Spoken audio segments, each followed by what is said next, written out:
Bon, moi, je suis content de ce que j'ai fait, hein. Attention, hein, j'en suis même très fier. Mais je ne suis qu'un joueur de foot, tout simplement, c'est tout.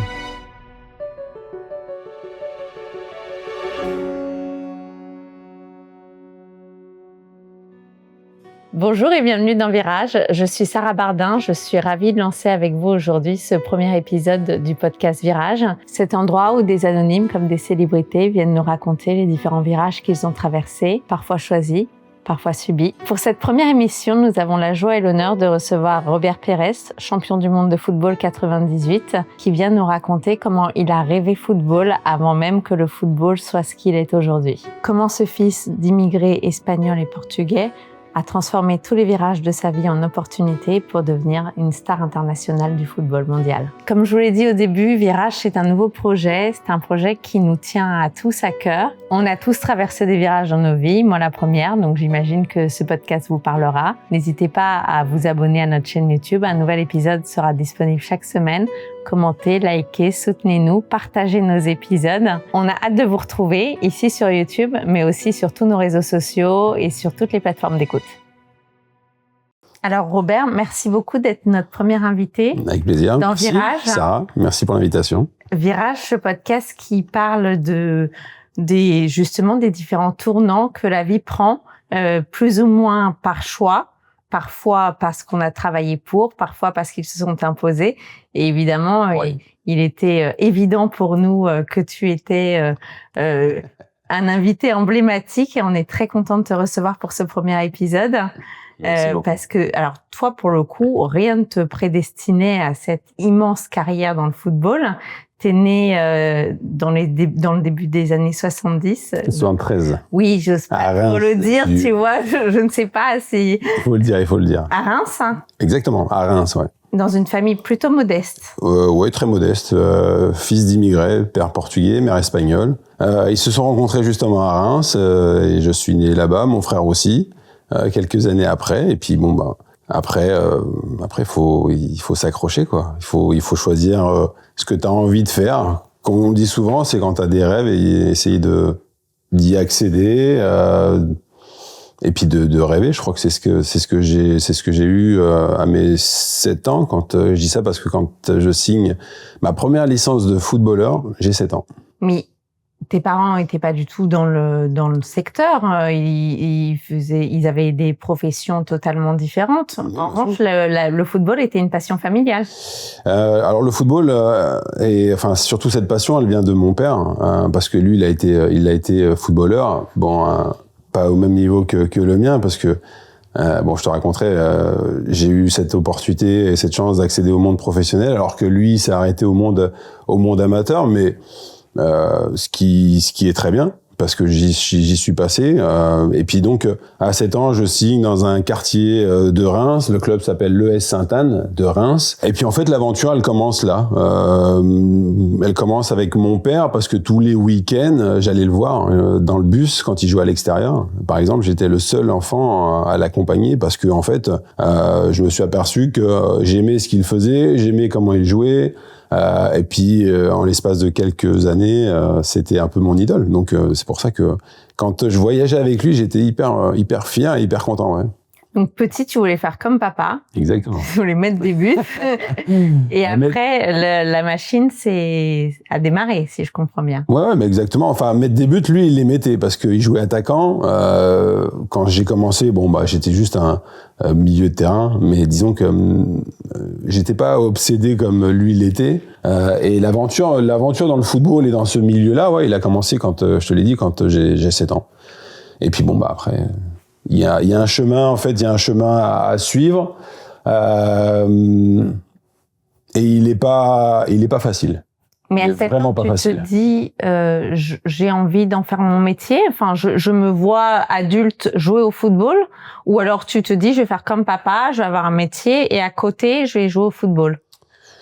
En fait, les choses ont changé et évolué entre ce moment-là et aujourd'hui. C'est-à-dire que quand j'ai 7 ans, je veux juste jouer au foot, mais je sais pas que ça peut devenir mon métier.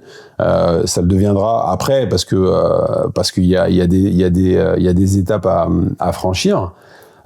Mais en tout cas, c'est ce que je veux faire. jouer au foot et puis peut-être avoir un métier à côté, quoi. Mais disons que jusqu'à 14-15 ans, bon, j'ai vraiment pas ça en tête. En fait, je dis ça parce que quand je suis dans ce club de quartier, à 14 ans, je bascule au Stade de Reims, qui est vraiment le club phare de la région. Je rentre au centre de formation, je fais sport-études, et là, oui, la mentalité commence un peu à changer, à évoluer. C'est-à-dire que le fait d'être footballeur professionnel et d'en faire mon métier, ça devient un objectif. Donc là, c'est le premier virage de ta vie. C'est celui qui fait que ta carrière bascule vers le monde professionnel. Pas à ce moment-là, pas encore quand je suis à Reims, parce que je suis vraiment en formation, j'ai 14-15 ans, et puis bon, je découvre un autre univers, je découvre un autre niveau de ce que j'avais pu faire justement quand j'étais dans le club de quartier. Les joueurs avec qui je suis sont aussi forts, voire plus forts que moi. Donc je dois changer un peu ma façon de jouer, je dois m'accrocher, et puis surtout même à 14-15 ans, c'est pas facile. Donc il y a un virage qui commence à s'amorcer. Et puis bon, à moi de bien le négocier, mais j'ai eu chaud. Ouais. Et tu le négocies quand tu pars à Metz? Je le négocie quand... alors là, juste une parenthèse, c'est que quand je dis j'ai eu chaud, c'est qu'à 15 ans, je voulais arrêter le football. C'est-à-dire que j'estimais que j'avais pas de niveau et que j'étais vraiment pas fait pour ça, quoi. Donc à ce moment-là, c'est ma mère qui rentre en jeu et qui se dit de t'accrocher. Qui me dit en fait le fait dans la vie, il faut se battre. Je l'ai entendu je sais pas combien de fois, tu peux pas imaginer. Il faut se battre dans la vie, Robert, tu vois. Bon, après, le message, il était important parce que ma mère, elle y a cru. Et puis, elle m'a dit, ouais, mais tu sais pas ce que tu veux. C'est ton rêve, c'est d'être footballeur professionnel. Il faut que tu fasses le maximum pour y arriver. Enfin, le discours de la maman à son fils, quoi. Et donc, après, ça a été comme un déclic. Ça, c'était le premier virage parce qu'il m'a fait du bien. Pas facile à négocier. Et après, tu l'as dit, c'est que à 18 ans, je pars au FC Metz. Donc là, un autre virage. Et alors, aujourd'hui, on s'imagine que quand on met un pied dans le monde pro, on gagne tout de suite très, très bien sa vie. Mais en fait, à cette époque, c'était pas ça. C'était un petit peu différent. Bien sûr, c'était différent. Et si tu veux, c'est pour ça que tu peux pas comparer entre ce que l'on a vécu, nous, dans les années 80, 90 et aujourd'hui. Et tant mieux pour les jeunes d'aujourd'hui, hein, si à 18 ans, ils gagnent très, très bien leur vie.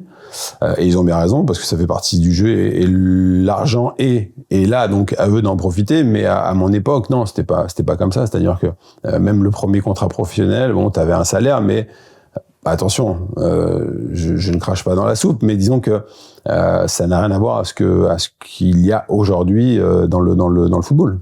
Parce qu'en réalité, on s'en rend pas compte en 2026, mais avant 98, le football n'était pas du tout le même.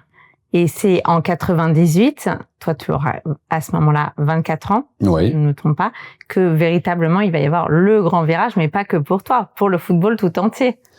Disons que 98 est une année importante pour le football français. Alors attention, avant l'équipe de France avait déjà gagné, pas ce titre-là, mais avait été championne d'Europe, notamment avec la génération Platini, Tigana, Fernandez, Giresse, parce que c'était vraiment ce qu'on appelait le carré magique de cette sélection. Donc il y avait déjà une ossature, c'est-à-dire l'ossature, c'est que l'équipe de France, la formation française, elle était déjà en place, mais c'est vrai que ce virage que l'on a très bien négocié en 98 avec la victoire, ça nous a propulsé dans un autre monde et dans un autre univers. Donc déjà au regard des gens, au regard des journalistes, au regard des supporters.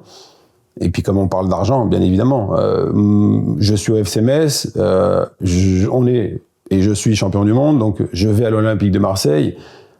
Et là, oui, le salaire n'est plus le même. Il explose. Il est x4 de ce que je gagnais, par exemple, au FC Metz. Et attention, à Metz, je gagnais très bien ma vie, j'étais content, et à aucun moment je me suis plaint. Mais c'est vrai que, en fait, plus t'avances et plus tu gagnes de l'argent.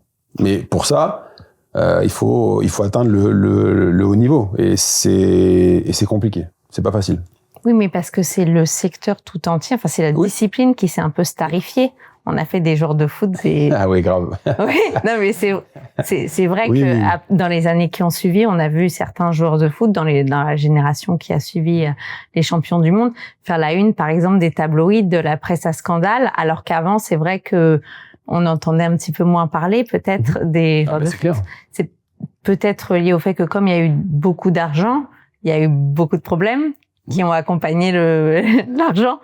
Disons que le fait qu'on soit propulsé comme ça, un peu comme des rockstars, et pendant 4 ans, c'était juste incroyable. Après, nous, on en a profité, parce que quand on te propose, même pour une campagne publicitaire, parce qu'on était même demandé pour faire des publicités, parce qu'on était, encore une fois, parce qu'on a basculé dans un autre univers. On était autre chose que des joueurs de foot. Donc, on représentait une certaine image de la France déjà.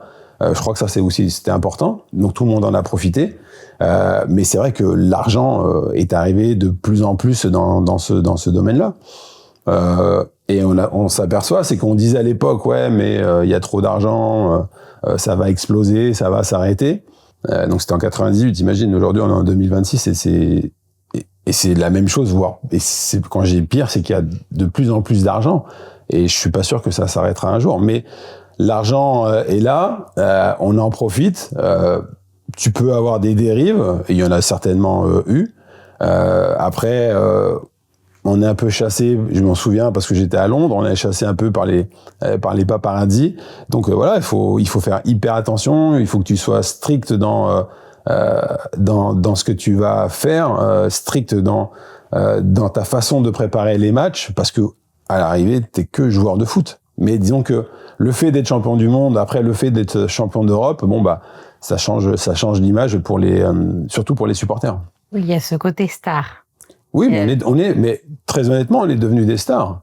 Mais en fait, c'est pas ce que l'on demandait, parce que en 98, quand on se prépare, l'objectif d'Aimé Jacquet et le nôtre, c'est d'être champion du monde. Mais on sait pas que en le devenant, ça va déclencher beaucoup de choses.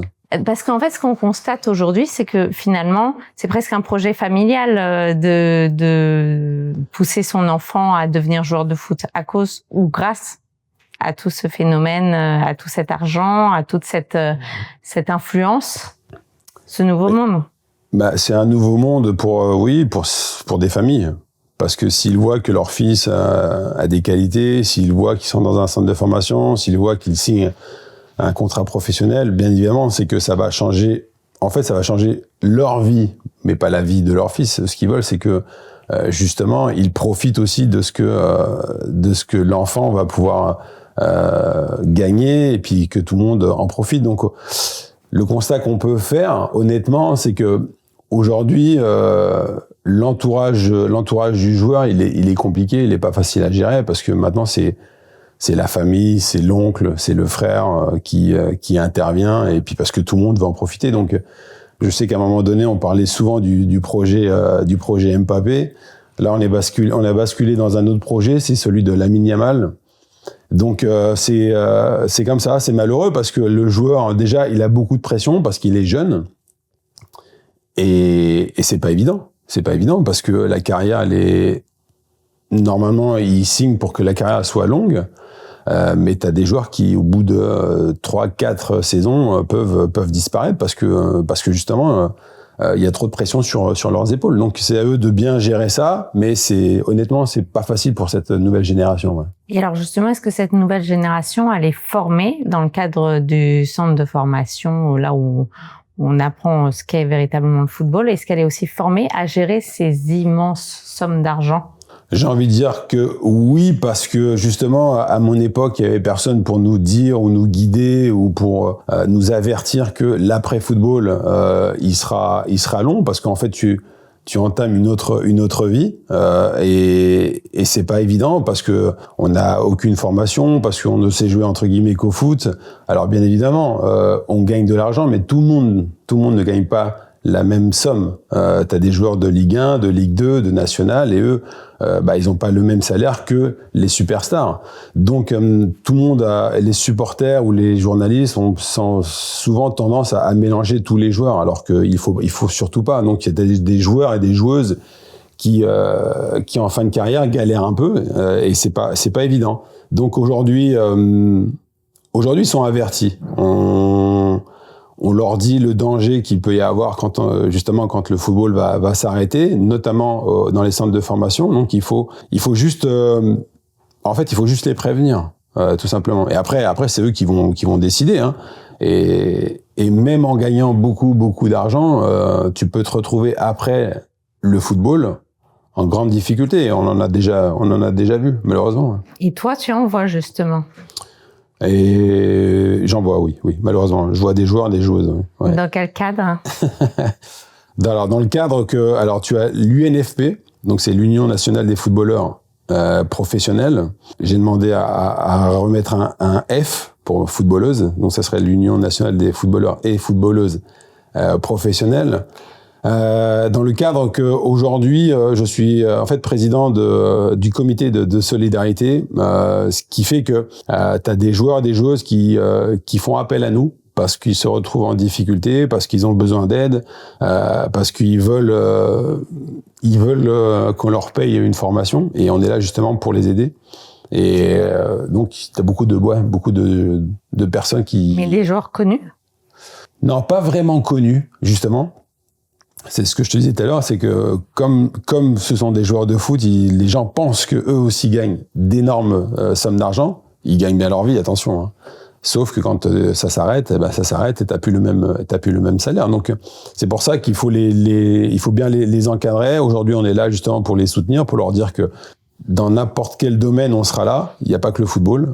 Si t'as un joueur ou une joueuse qui a envie de se lancer, je sais pas, dans une formation de boulanger ou boulangère, on va lui payer parce qu'on est là justement pour pas les oublier. Je crois que ça pour nous c'est très très important de le faire. Ouais. Et alors on imagine, parce que tout à l'heure je disais que on avait vu toute une génération de footballeurs qui avaient fait la une des tabloïds avec des vies parfois personnelles pas très stables. Ouais. On imagine que c'est lié aussi au fait que vous bougez beaucoup. Vous changez souvent de club, éventuellement de pays. Toute la famille doit suivre. Toi, tu as eu 3 enfants. Comment tu as géré? T'es resté marié 20 ans. Ouais. Un exemple pour toute la discipline. Comment t'as fait? T'as eu cette chance de pouvoir bouger, d'avoir toute ta famille qui à chaque fois a suivi. Ça n'a pas été une difficulté dans ton quotidien? Difficulté, non, parce que tu l'as dit, c'est mon quotidien, parce que c'est mon métier, et puis en fait, la famille, elle est prête à suivre, parce que c'est ce que demande le joueur de foot ou même l'entraîneur, c'est-à-dire que tu peux être dans un club, tu signes un contrat, mais 6 mois après, comme ça se passe mal dans ton club, tu peux être amené à partir. Donc la famille, elle est prête.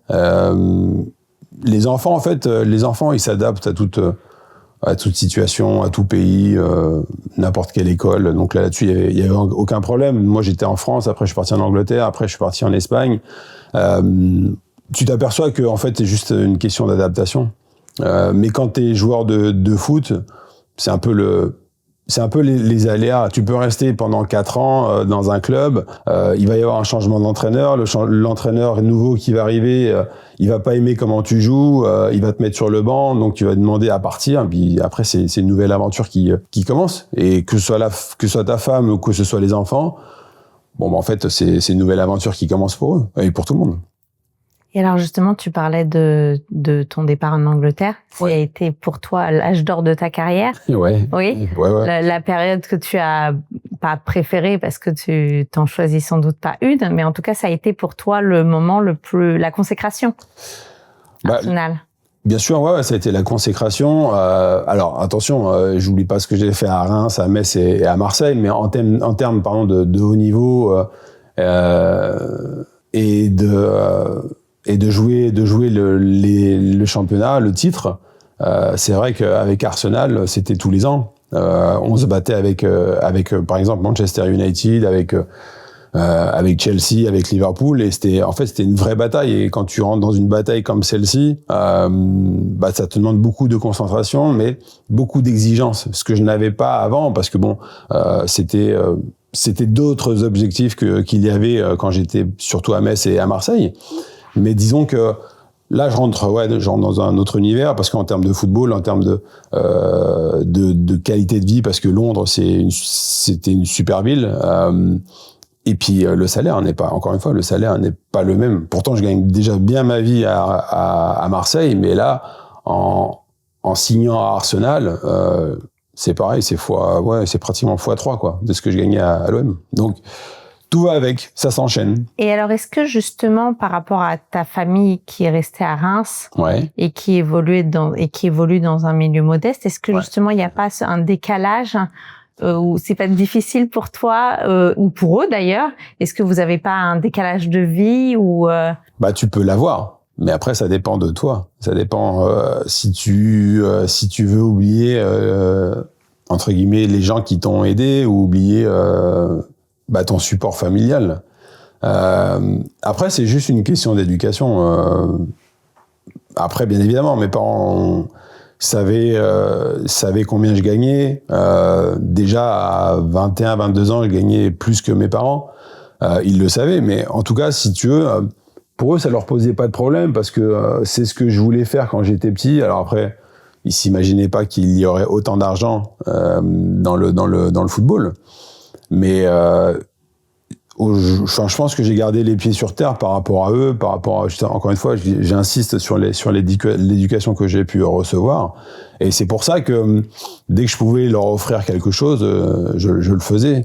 Parce que déjà, ça me faisait plaisir. Et puis parce que aussi, eux étaient fiers, en fait, extrêmement fiers de ma réussite. Parce que père portugais et mère espagnole, je suis né en France et je joue pour l'équipe de France.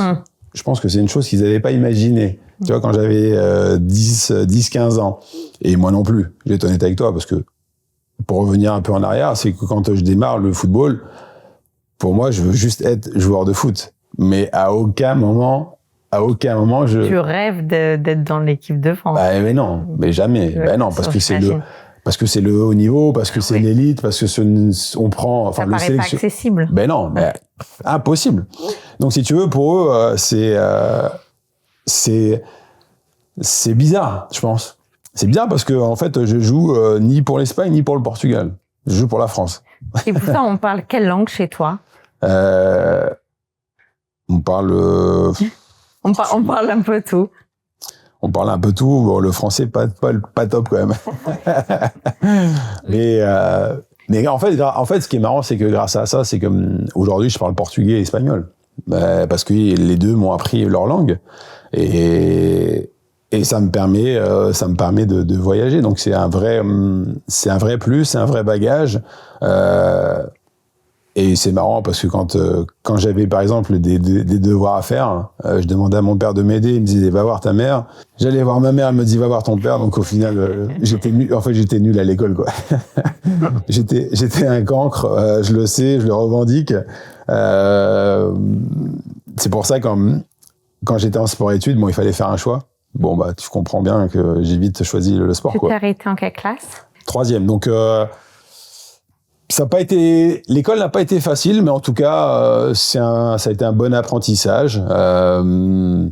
Je pense que je parle bien le français. Je sais l'écrire, donc tout va bien. Mais ce qui ressort véritablement de ta personnalité, ou en tout cas ce que les gens en disent, c'est ta constance. C'est le fait que tu n'aies justement jamais fait la une des tabloïds, qu'il n'y a pas de scandale, qu'il n'y a pas de... il y a une sorte de constance. On peut l'expliquer très probablement parce que tu viens d'avancer, c'est-à-dire une éducation très saine finalement. Un véritable ancrage dans des valeurs qui ne t'ont finalement jamais quitté. Ça c'est clair et net que les valeurs que m'ont donné mes parents ne m'ont jamais quitté et en fait elles me quitteront jamais quoi. En fait, si je le dis souvent, c'est pas parce que j'ai réussi, que j'ai été footballeur professionnel, que j'ai gagné beaucoup d'argent que je dois me prendre pour un autre. Parce qu'au final, quand t'es joueur de foot, c'est bien. Moi j'aime ce que j'ai fait et j'aime le football et j'aime encore jouer aujourd'hui. Mais ce que je veux dire, c'est que en fait, tu sauves pas des vies, quoi. T'es ni pompier, t'es ni chirurgien, t'es pas médecin. Tu fais un métier qui est très beau. T'as des jeunes qui rêvent justement d'être comme nous. Mais au final, moi, grâce à Dieu, je sais jouer au foot. Après, bien sûr, je l'ai exploité, j'en ai fait mon métier, j'ai gagné bien ma vie. avec ça, mais après voilà, c'est tout. Et c'est pour ça que l'éducation que j'ai reçue et le fait de rester discret, c'est un peu à l'image de mes parents. C'est-à-dire que on est des étrangers, on arrive en France, et surtout, faut pas faire de bruit, faut pas faire de vagues. Et en fait, ce qui est marrant, c'est pour ça que je m'appelle Robert, quoi. Parce que c'est pour l'intégration, tout simplement. Mais c'est marrant de se dire qu'il faut pas faire de bruit, il faut pas faire de vagues parce qu'on est des étrangers et d'être dans l'équipe de France. C'est pour ça que c'est. C'est vrai que c'est un peu paradoxal. C'est vraiment paradoxal, ouais, bien sûr. Mais c'est pour ça que l'histoire, elle est belle et l'éducation, encore une fois, j'insiste, mais l'éducation que j'ai reçue, elle est là et en fait, à aucun moment il fallait faire de vagues. Bien sûr. Fallait pas se faire remarquer. Ah ouais, si tu veux, quand t'as une éducation portugaise et espagnole, ouais, où là, il faut rester. Alors, c'est pas facile, hein, parce que quand tu fais un métier comme celui-ci, de pas faire de vagues, parce que tu peux avoir tendance à te prendre pour un autre et à monter là-bas dans les nuages. Mais disons que, non, mes parents m'ont toujours dit, redescends. Ouais. Redescends. Reste avec nous. Reste avec nous. Non, mais c'est vrai en plus, hein. C'est hyper sérieux, hein. Mais c'est pour ça qu'aujourd'hui, bon, moi, je suis content de ce que j'ai fait, hein. Attention, hein, j'en suis même très fier. Mais je ne suis qu'un joueur de foot, tout simplement, c'est tout. Et alors, quand on est joueur de foot, on joue jusqu'à environ quel âge? C'est-à-dire que la carrière prend fin environ à quel âge? Jeune? Bah, ça dépend de toi, ça dépend de ton corps, ça dépend. Toi, tu t'es arrêté à quel âge? Si t'as des blessures, pas blessures. Moi, je me suis arrêté, j'avais 38 ans. Mais parce que le corps, à un moment donné, il est fatigué, il est usé. Si tu veux, attention, je me plains pas, mais quand tu joues par exemple à Arsenal et que tu joues tous les 3 jours et que tous les matchs sont hyper difficiles, il y a une certaine intensité, t'as pas le temps de récupérer. En fait, ton corps, il fatigue. Parce que t'as les matchs du championnat, parce que t'as la Champions League, parce que t'as l'équipe nationale. Donc voilà, c'est un enchaînement. Alors attention, hein, c'est notre métier, on est payé pour ça, il y a aucun problème. Mais au fur et à mesure où t'avances avec l'âge, bon bah ton corps il supporte pas. Tu perds en récupération, tu perds en vitesse. Le cardio, bon ça devient difficile de faire un match entier. Donc voilà, en fait, il faut juste accepter que bon bah un jour ou l'autre, bah ça va se finir. Donc moi j'ai retardé l'échéance le plus longtemps possible, malgré mes 2 blessures que j'ai eues au genou. Mais après ça dépend. En fait, ça dépend de toi si tu as vraiment cette volonté de vouloir continuer ou pas.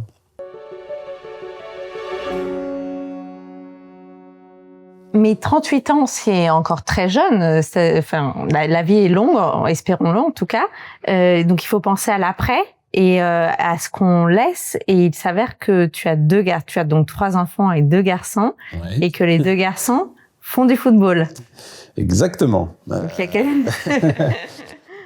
Ouais, j'ai 3 enfants, 2 garçons, 14, 18, ma fille a 20 ans. Les 2 jouent au foot et je leur ai rien dit en fait. Je leur ai pas dit allez jouer au foot, c'est important. Non, pas du tout. En fait, ça a été instinctif. Ce qui est marrant, c'est que le petit qui a 14 ans, il m'a jamais vu jouer. Et aujourd'hui, il check sur YouTube ou sur Internet, savoir ce que j'ai fait, les buts que j'ai marqués. Et un jour, il m'a dit, ah oui, mais vraiment, t'étais fort, hein, toi. Et je dis, ouais, ça va, j'étais pas mal, quoi. Donc c'était, quand il m'a dit ça, c'était marrant parce que, tu vois, t'as ton fils qui est là et il m'a jamais vu jouer. Donc, aujourd'hui, ils suivent un peu le même chemin que moi, mais c'est différent pour eux. Différent. Oui, il y a une reproduction de l'admiration paternelle à une autre échelle. Mais toi, t'as fait pareil au même âge. L'échelle est juste différente. Alors, j'ai fait la même chose. Je me retrouve dans la position de mon père. Eux se retrouvent dans la mienne. Sauf que ça sera complètement différent pour eux et ça sera encore beaucoup, beaucoup plus dur. Parce que, en fait, ils ont un nom. Ce sera un prénom. Ils ont un nom qui sera, je pense, pas facile à supporter, mais comme tu as dit, il va falloir qu'il se fasse un prénom. Et ça, c'est pas évident parce que ils le savent, surtout celui de 18 ans, Théo, qui est aujourd'hui au FC Metz. Je l'ai prévenu. Coïncidence ? Comment ? Coïncidence ? Bah, je sais pas. En tout cas, il est allé faire un essai à Metz. Ils ont vu qu'il avait des qualités. Ils l'ont pris. Donc, il est au centre de formation depuis 3 saisons maintenant. Mais en tout cas, il est prévenu. Il sait que ça va être dur et que surtout les autres joueurs ne vont pas lui faire de cadeaux. Donc il est préparé, il est armé à souffrir. Et en tout cas, c'est une bonne école déjà pour lui. Et toi, tu le pousses à continuer? Non. Ah, je le pousse à continuer. Moi, je le pousse à continuer parce qu'il aime ça et puis parce que c'est ce qu'il veut faire. Mais après, si demain il me dit j'arrête, j'en ai marre, bon, bah, je lui ferai un peu ce que m'a fait ma mère à l'époque, justement, une petite leçon de morale. Et après, c'est à lui de choisir et de décider de ce qu'il a envie de faire de sa vie. Mais pour l'instant, je les regarde, je les guide, je leur donne quelques conseils. Et pour les études, quelle est ta position? Est-ce que tu veux qu'ils aillent le plus loin possible dans leurs études? Est-ce que tu es d'accord pour qu'eux aussi arrêtent en 3e? Enfin, quelle est ta posture? Qu'est-ce que tu préconises? En fait, c'est marrant, c'est que chacun a son rôle. La maman, plutôt les études, et donc moi, le sport. Je crois qu'aujourd'hui, les études sont très, très importantes et ils le savent. Donc Théo, qui lui, dans une charnière importante de sa vie, est-ce que je vais devenir professionnel, est-ce que je vais avoir mon bac, donc c'est pas facile à gérer les deux, mais en tout cas il le fait, honnêtement il le fait très bien, parce que là donc à la fin de l'année il va passer son bac, et c'est important parce que on lui a dit si demain il est pas footballeur professionnel, il faut qu'il ait des diplômes et quelque chose pour qu'il puisse justement se retourner et faire autre chose. Donc les études, ça reste quoi qu'il arrive très important. Alors il aime le football, il aime ce qu'il fait, il sait que c'est pas facile tous les jours, parce que le matin jusqu'à 16h c'est l'école, après il bascule sur le football, mais en tout cas il sait ce qu'il veut, et puis bon après écoute, on verra ce qui va se passer pour lui, mais en tout cas il est averti. Et toi, est-ce que justement tu le mets particulièrement en garde, surtout vu ton rôle auprès justement des joueurs qui éprouvent des difficultés financières, est-ce que tu le mets particulièrement en garde sur les problématiques liées à la notoriété aujourd'hui et à ce que ça représente? Oui, bien sûr. Je lui dis, je lui donne des conseils. Après, bon, je pense avoir une certaine expérience de ce que l'on a vécu, de ce que lui peut vivre aujourd'hui, ou cette nouvelle génération. C'est pour ça que c'est pas comparable, justement, ces deux mondes-là. Aujourd'hui, t'as les réseaux sociaux, c'est bien, mais ça peut être aussi un piège. Il faut faire extrêmement attention. Donc, on lui donne des conseils justement, et puis après c'est lui qui décide et qui choisit ce qu'il faudra faire. Mais en tout cas, ce qui est important pour lui, c'est ce qu'on lui dit, c'est d'avoir une certaine discipline, et puis surtout de respecter les choses et les gens et les choses. Ça, je crois que c'est primordial dans l'éducation. Donc aujourd'hui, honnêtement, il a de bonnes bases. On verra ce qui va se passer, que ce soit dans le football ou ailleurs. En tout cas, je serai là pour le guider, et surtout de lui dire, si demain il est footballeur professionnel, attention, parce que la vie elle est longue justement après. L'argent, il faut faire attention, il faut le placer, faire attention à l'entourage, même si j'aurai un œil dessus. En tout cas, je serai pas son agent, ça c'est sûr. Il se débrouillera, mais en tout cas, je lui donnerai des conseils, parce que l'entourage, il est capital aujourd'hui pour un joueur de foot. Ouais. Et alors, quelle est la vie d'après, l'après-foot? La mienne? En fait, j'ai beaucoup en fait, que ce soit dans ma vie de footballeur professionnel ou dans la vie d'après, en fait, je m'aperçois que j'ai toujours beaucoup de chance, quoi. Ouais. Dès qu'on la provoque, il paraît. Mais je sais pas, ou alors je suis né sous une bonne étoile et j'en suis extrêmement reconnaissant. Pourquoi? Parce que quand j'étais footballeur, tous les entraîneurs que j'ai rencontrés, ils ont kiffé mon mode de fonctionnement ou comment je jouais. Donc c'est pour ça que j'ai joué pendant 19 ans au plus haut niveau. Et après, j'ai rencontré une personne. Donc quand j'arrête le football, j'ai une année de transition et je sais pas ce que je vais faire, je sais pas quoi faire, j'ai pas de diplôme, j'ai pas envie de devenir entraîneur parce que c'est compliqué.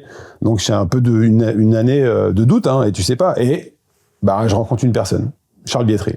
Voilà, Charles Bietri qui me dit il y a la nouvelle chaîne en 2012 qui va se créer, c'est beIN Sport. on cherche des consultants et je te veux. Bah vas-y. Hein. Si tu me veux, bah on y va. Et donc depuis 2012 jusqu'à aujourd'hui, bah je suis dans les médias. Donc on quitte jamais vraiment le football en réalité. Non, je l'ai jamais quitté. Non. Une fois qu'on a mis un pied dedans, Mais en tout cas, personnellement, pas à ce niveau-là en tout cas. En fait, j'aime le football. Aujourd'hui, si tu veux, je m'aperçois, c'est que dès que je peux jouer avec mes potes, je joue quoi. Ouais. Ouais. Alors bien sûr, c'est pas le même niveau. Hein. Ça, je le sais, j'en suis conscient. Mais ce que je veux dire, c'est que j'aime ce sport. J'ai 52 ans et là, tu me dis ce soir on va faire un match, je viens. Alors je vais pas te le dire. Non. Mais pas toi, tes potes. Peut-être, mais moi non. Mais j'aime le football, ouais, bien sûr. Mais je l'ai toujours aimé depuis que j'ai signé cette première licence à 7 ans dans ce club de quartier de Reims jusqu'à aujourd'hui, je joue au football. Mais parce que j'aime ce sport. Et alors justement, quand on a 7 ans, on se projette, tout ça est très... Ouais, c'est loin. Hein. Oui. Ouais. Et puis, quand on a 7 ans, les choses ne sont pas concrètes, évidemment, mais est-ce que tu imaginais, je crois que tu nous as plus ou moins dit, d'ailleurs, plutôt plus que moi, que pas du tout, mais est-ce que tu as pu un jour projeter que tu aurais une telle carrière dans ce domaine, dans le football? Est-ce que tu pensais est-ce que tu as la vie à laquelle tu pensais lorsque tu étais petit? Non, pas du tout, non. Non. Oui, pourtant, les virages ont été d'immenses chances. Bah, les virages, en fait, je m'aperçois que pour bien les négocier, t'as besoin que des bonnes personnes. Et c'est eux qui te permettent de prendre le bon virage. Quand j'ai 7 ans, voilà, je signe à Sainte-Anne. À 14 ans, je signe au Stade de Reims parce que t'as un entraîneur qui me voit et puis qui dit voilà, le petit Pires, là de Sainte-Anne, je le veux, tac, je le récupère. Pendant 4 ans, je joue à Reims, je suis content, je veux signer professionnel avec Reims, c'est mon objectif. Sauf qu'à 18 ans, t'as le FC Metz qui arrive, qui dit voilà, lui, le petit Pires, je le veux. Bon, voilà, hop. Et en fait, c'est ça les virages. C'est-à-dire que t'as des clubs où il y a des personnes, notamment des entraîneurs, qui te voient et qui te disent ah ouais, lui il est pas mal, je le veux. Bon voilà, je le récupère. Donc c'est ce que je te disais tout à l'heure, Sarah, c'est que en fait ma vie a été faite que des bonnes rencontres, que ce soit dans le football, mais aussi après le football, notamment l'après-football, c'est avec Charles Bietri, parce qu'en fait, si je rencontre pas Charles Bietri, je sais même pas honnêtement, je sais même pas ce que j'aurais fait, quoi. Parce que j'avais pas préparé. J'étais pas programmé à faire autre chose que le football. De magnifiques rencontres, mais aussi beaucoup de travail, beaucoup de discipline. Oui, non, mais. Ça va avec, mais. Non, mais il y a pas de, parce que les gens, parfois, ils me disent, ouais, vous avez pas un secret pour réussir. Non, il y a pas de, non. Alors déjà, il faut du talent, ça c'est sûr. Mais une fois que tu sais que t'as du talent, mais pour n'importe quel sport, après, c'est juste du travail, discipline, éducation, respect. Et puis après, rencontrer les bons entraîneurs, tout simplement. Donc finalement, si tu devais dire quelque chose au petit garçon que tu étais, c'est accroche-toi. Accroche-toi parce que tu vas faire de jolies rencontres et... disons qu'il faut... déjà, il faut avoir des rêves. Après, s'y accrocher, un objectif... que les parents ne soient pas trop envahissants aussi et qu'ils te laissent... Non, mais c'est vrai que quand je dis ça, c'est qu'ils te laissent respirer, notamment quand t'es adolescent. Et puis après avoir cette chance de rencontrer des bonnes personnes. Donc, moi, je peux pas me plaindre parce que, justement, sur mon chemin jusqu'à aujourd'hui, j'ai eu que des belles rencontres. Oui, mais t'as rêvé football avant que le football soit ce qu'il est aujourd'hui. C'est ça qui est...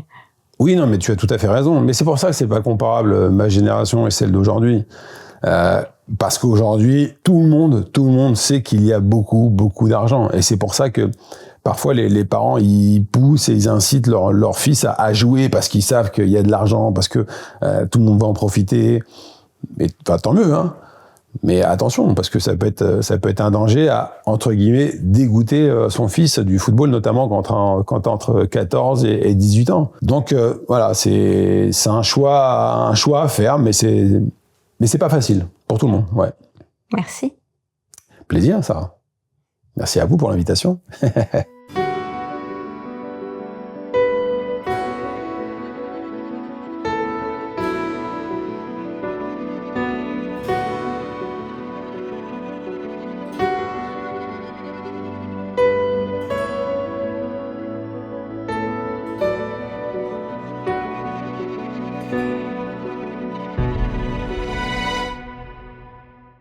Shutter 50, 25p partout.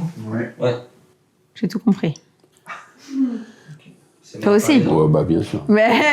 Ça c'est la lumière. Non, mais toi, t'es un habitué. Ça c'est la lumière. Ben voilà, bah écoute. Attends, t'as mis un code pour parler de toi dans ton dos. Non, mais c'est pas compliqué. De toute façon, si je vous gêne, vraiment, je m'en vais. Voilà. Je comprends que... La porte, oui, je prends la porte. la Écoutez, porte. vous vous débrouillez sans moi, je vous laisse la fiche sur Robert. Hein.